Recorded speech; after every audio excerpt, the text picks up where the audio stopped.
Wakil Gubernur Bali Cokorda Oke Arta Ardana Sukawati atau yang akrab disapa Cok Aceh terkonfirmasi COVID-19.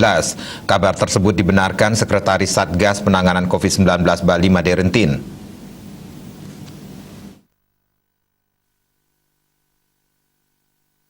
Rentin tidak menjelaskan lebih lanjut terkait di mana dan sejak kapan Cok Aceh terkonfirmasi. Namun sebelum terinfeksi COVID-19, Cok Aceh yang juga tokoh Puri Ubud ini sempat berada di Lumajang, Jawa Timur untuk menghadiri puncak upacara Pura Mandaragiri Semeru pada tanggal 24 Juni 2021. Ia juga sempat mengecek pintu masuk Bali di Pelabuhan Gilimanuk pada tanggal 25 Juni bersama Bupati Jemberana Inengatambe.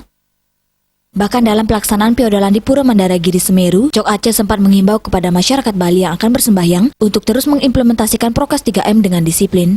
Menurutnya, hal ini penting untuk dilaksanakan mengingat Lumajang, khususnya wilayah Sundoro, selama ini sebagai wilayah dengan penyebaran COVID-19 yang cukup rendah. Ia tidak ingin pelaksanaan feodalan tanpa prokes yang ketat bisa membahayakan kesehatan warga setempat.